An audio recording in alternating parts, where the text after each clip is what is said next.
Bom dia a todos, aqui quem fala para vocês é o professor JJ. Espero que vocês estejam todos bem, se cuidando, estudando e principalmente em casa, tá bom?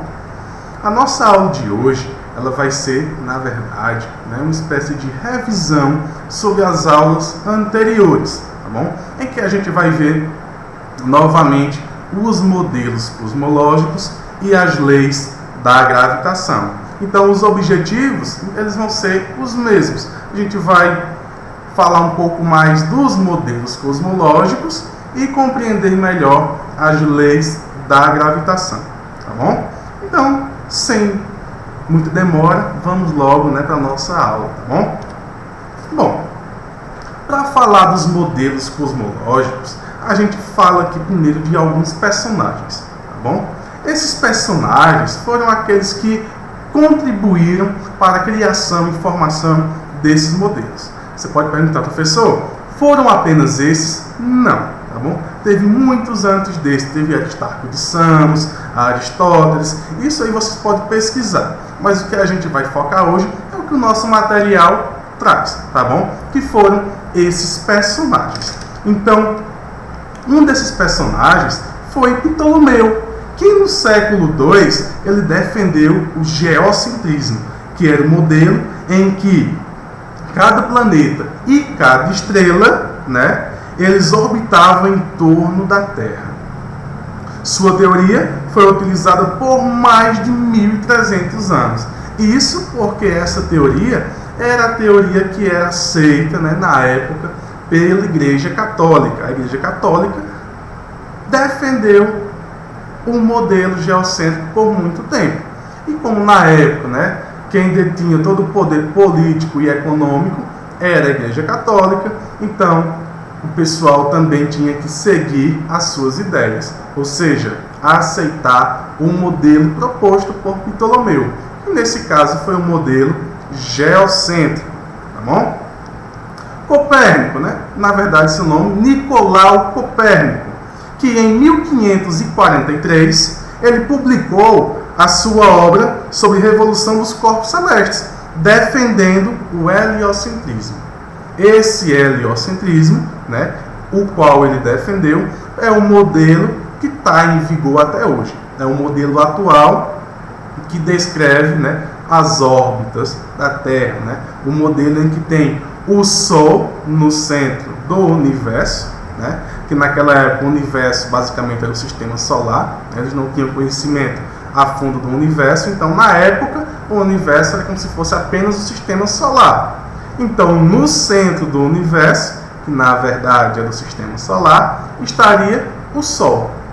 E a Terra e os demais planetas estariam orbitando o Sol.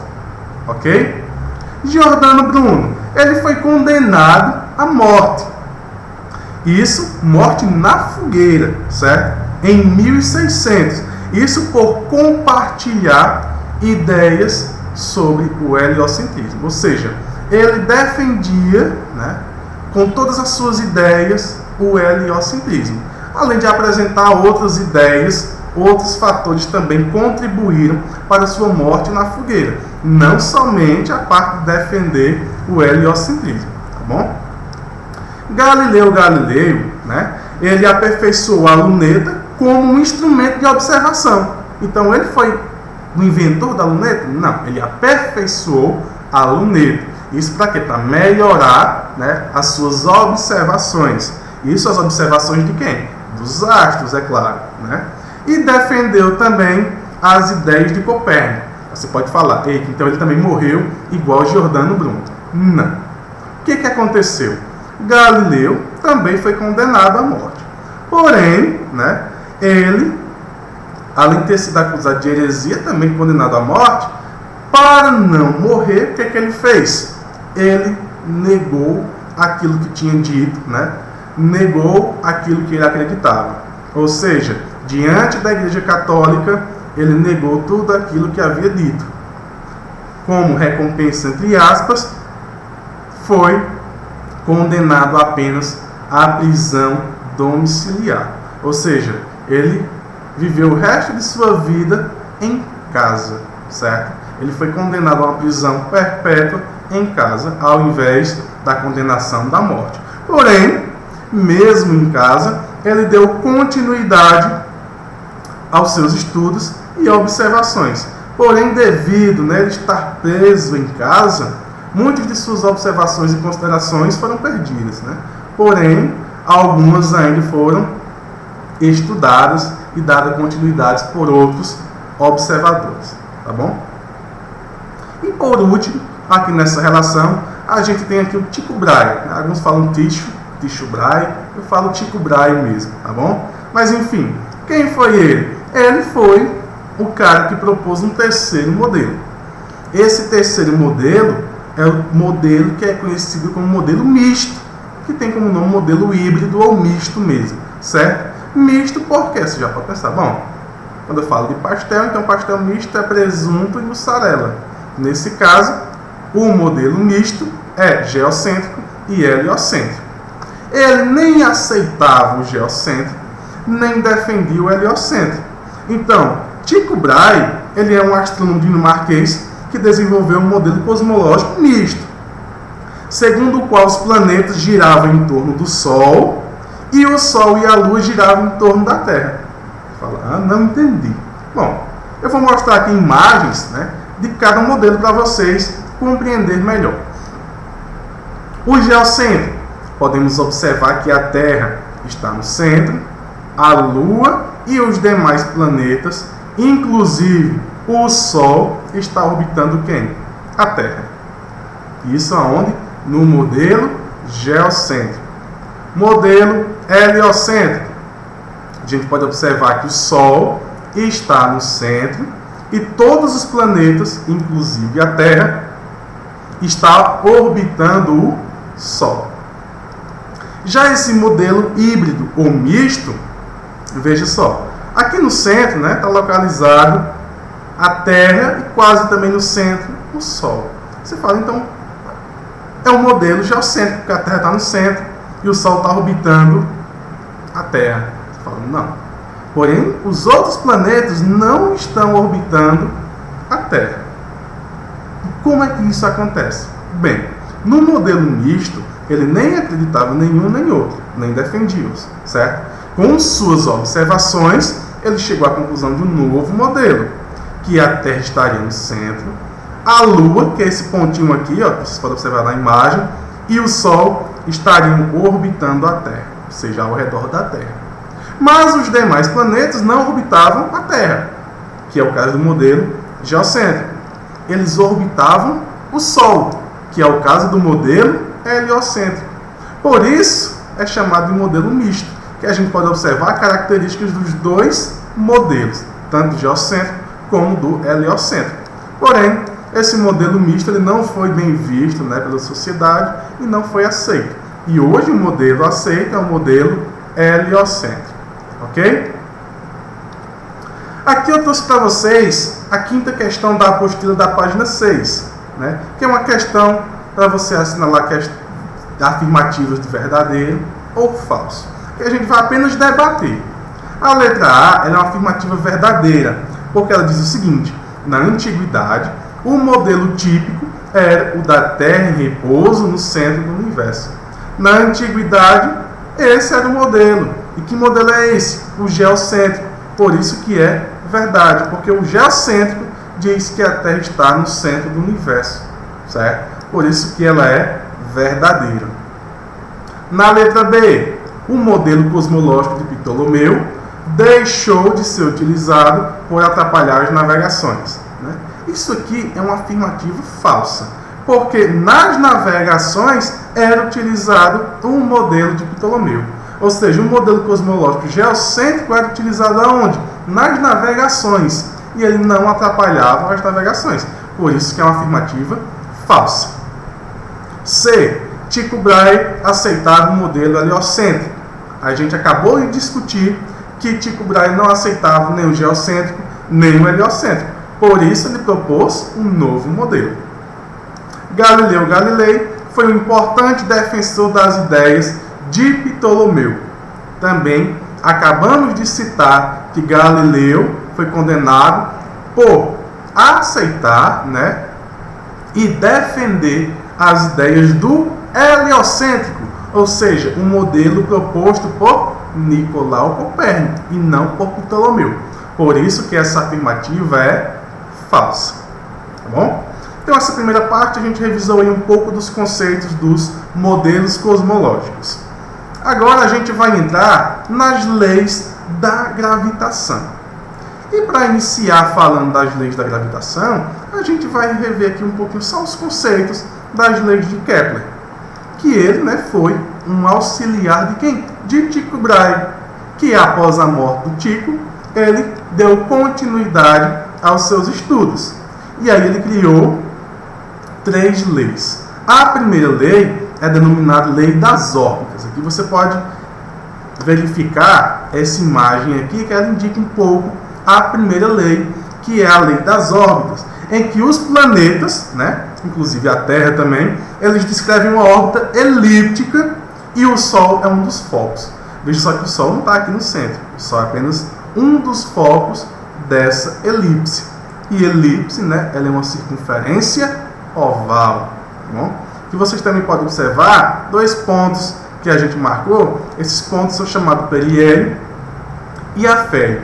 Periélio é a posição mais próxima de um planeta ao Sol. Ou seja, quando ele está na órbita, vai ter um ponto em que ele vai estar mais próximo do Sol. E esse ponto é denominado periélio. Já no ponto em que ele está mais distante do Sol, é denominado afélio. Ok?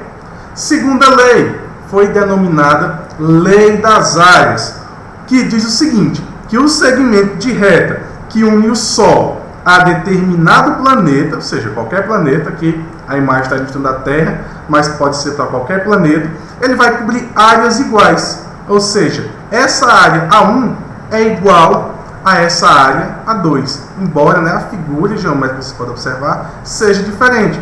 Essas áreas, elas são iguais, tá bom? Assim também como os intervalos de tempo que ele leva para percorrer são iguais. Você fala, ainda não compreendi.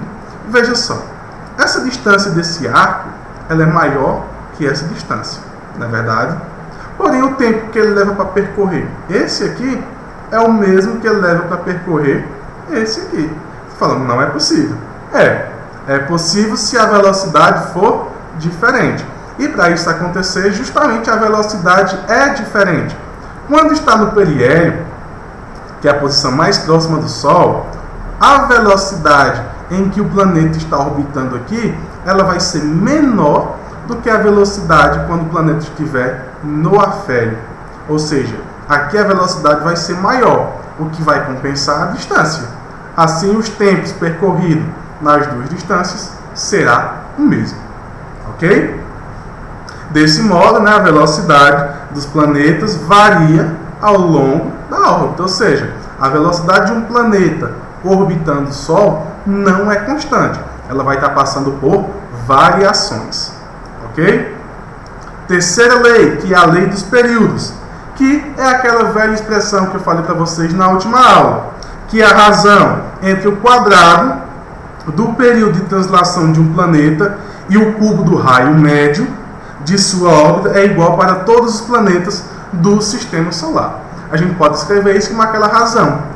T maiúsculo ao quadrado, esse T representa o período, dividido por R ao cubo. Esse R é o raio médio do planeta. Ok? A lei da gravitação universal. Bom, essa lei da gravitação universal, ela vale para qualquer corpo no universo, qualquer corpo celeste, né? E essa lei, ela diz que a força de atração entre quaisquer corpos que tenham massa no universo é maior quanto maior for a massa dos corpos. Você fala, e quem propôs essa lei? Foi, né, o famoso Sir Isaac Newton, tá bom? Ele que propôs essa lei, que quanto maior a massa de um corpo, maior é a atração gravitacional. Nessa imagem aqui, ó, tem 2 corpos, massa 1 e massa 2, né? Porque não especifiquei qual é a massa entre eles. Mas, quanto maior for a massa de seus corpos, maior vai ser essa a atração entre eles. Da mesma forma, né, a gente também pode dizer que a força de atração ela é diretamente proporcional à massa dos corpos. Se a massa dos corpos aumenta, a força de atração também vai aumentar, ok? Em relação à distância também temos uma características, né? Essa lei ela trouxe a compreensão de que os fenômenos que valem para os corpos celestes também valem para os corpos na Terra. Ou seja, novamente aqui eu coloquei a Terra e a Lua. A massa da Terra é muito maior que a da Lua, por isso existe uma força de atração entre elas. E para qualquer corpo no universo, corpo celeste, na Terra vai ser a mesma coisa. Por que a gente consegue ficar em pé na Terra? Em qualquer lugar da Terra, certo? Seja nessa parte, aqui ou aqui. A gente vai estar em pé e não caindo, né, no universo. Porque nossos corpos que têm massa são atraídos pela massa de quem? Da Terra. Que a grande parte está localizada onde? No centro da Terra.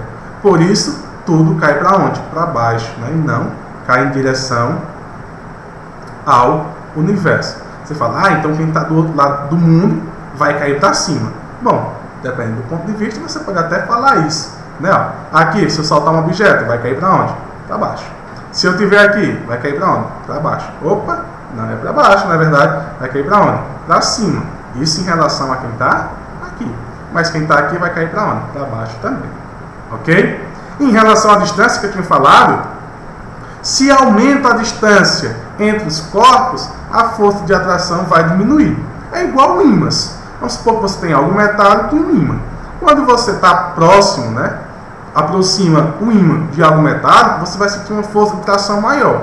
Porém, quando você distancia essa parte metálica ou o ímã, distanciam entre eles, aumenta a distância entre eles, essa força de atração ela vai ser reduzida. Ok?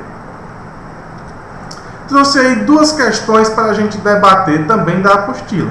A questão 4 da apostila da página 13, que diz o seguinte: o que aconteceria com o movimento dos planetas se a força gravitacional deixasse de existir? É bem simples. Se a força gravitacional deixasse de existir, o planeta iria entrar em movimento em linha reta constante. Aí você pode imaginar o seguinte: na apostila de vocês tem uma parte fazendo ciência, que é um experimento que você amarra uma borracha a uma linha e começa a girar, né, essa borracha com a linha. Você gira a linha e a borracha vai estar em uma extremidade. Se essa borracha soltar, você ia ver que ele descreveu um movimento em linha reta.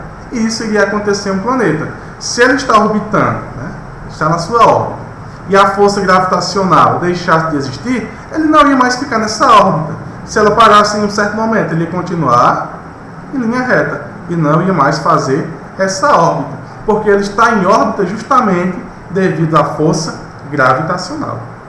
Ok? Questão 5 também da página 13, a apostila. Quando você joga uma pedra para cima, ela sobe até certa altura e depois retorna ao solo. Por que isso ocorre? A gente acabou de debater. Isso ocorre devido à força gravitacional, certo? Ou seja, quando você joga algo para cima, ele vai até uma certa altura e depois volta para onde? Para o solo. Isso porque a Terra está exercendo uma força de atração com esse corpo que você lançou para cima. Ou seja, como a Terra atrai seus corpos para si, ela vai atrair esse corpo que foi lançado para si novamente. Ou seja, em direção ao centro da Terra. Então, isso ocorre devido à força gravitacional. Ok? Agora, para a gente falar um pouco aí sobre a diferença entre peso e massa. A gente até citou isso também já na nossa última aula. O correto é a gente falar, quando eu subo na balança, peso ou massa? Tá aqui nosso amiguinho com uma dúvida. Eu falo peso ou massa? Isso vai depender. Depender em qual sentido? Cientificamente, quando a gente sobe nessas balanças de farmácia, por exemplo, que na verdade não é balança, é um dinamômetro, a gente está aferindo o nosso peso. porém ele é convertido em quilogramas e ele mostra apenas a nossa massa. Peso e massa são coisas diferentes, certo? Peso está relacionado à aceleração da gravidade do local em que a gente se encontra. E massa, é apenas a massa corporal de um corpo, ou seja, está relacionado à inércia de um corpo. Também pode associar a dificuldade de movimentar um corpo. Quanto mais massivo é um corpo, maior a dificuldade de colocá-lo em movimento. Imagina aí, você tenta empurrar uma cadeira e depois tenta empurrar a mesa. Qual foi que você teve mais facilidade de empurrar? Acredito eu que a cadeira, porque a massa da cadeira é bem menor que a massa da mesa. Nessa outra imagem, a gente tem a Terra e tem a Lua. E você pode ver que as medidas aqui são diferentes, mas essas medidas é medida em relação ao peso. Por quê? Porque a aceleração da gravidade na Terra é diferente da aceleração da gravidade da Lua. Como é diferente, ela vai ter peso diferente. Porém, as massas continuam as mesmas. Se a gente manter todas as condições, a massa não vai mudar, certo? O que muda é apenas o peso devido à aceleração da gravidade. E aqui está a expressão, novamente, de como calcular o peso. Peso é igual a massa vezes a aceleração da gravidade. A unidade de peso é o Newton, a unidade de massa, quilograma, e a de aceleração da gravidade, metros por segundo ao quadrado. Tá bom? Então, usando essa expressão, eu posso definir qual é o peso de um corpo. Preciso saber de sua massa e da aceleração da gravidade de onde esse corpo se encontra. Ok? E para debater, também trouxe duas questões da apostila, ambas da página 18. A questão 3 e a questão 4. A questão 3 diz o seguinte: uma pessoa está segurando um pacote de 5 kg de arroz branco. Considerando G igual a 10 metros por segundo ao quadrado, qual é a força que ele está aplicando para segurar? Bom, como eu vou estar segurando esse pacote de arroz, então a força nada mais é do que o peso do pacote de arroz. Como é que eu calculo o peso? Peso é igual a massa vezes a aceleração da gravidade.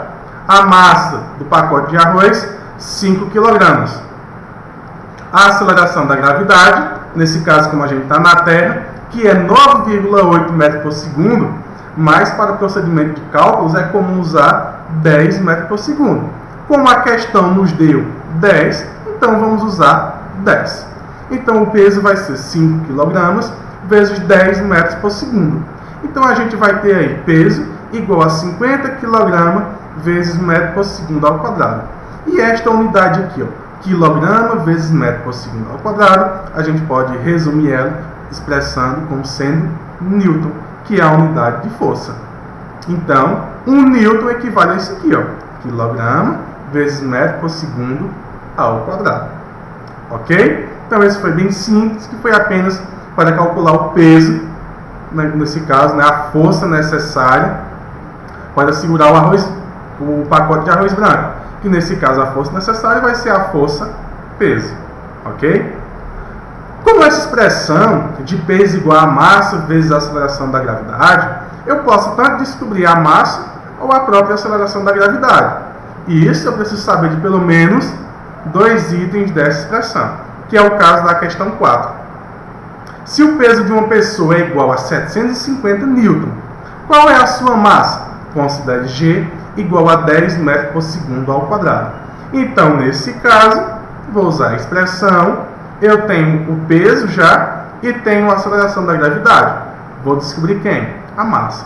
Para isso, eu tenho que isolar a massa. Então, a aceleração da gravidade, que é o G, está multiplicando, eu vou passar para o outro lado. Aí eu vou usar a operação inversa, que a operação inversa da multiplicação é a divisão, que é expressa por essa barra aqui.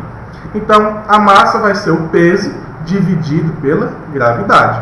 Nesse caso, massa vai ser 750 dividido por 10. massa vai ser igual a 75 kg, tá bom? Então essa foi a nossa revisão.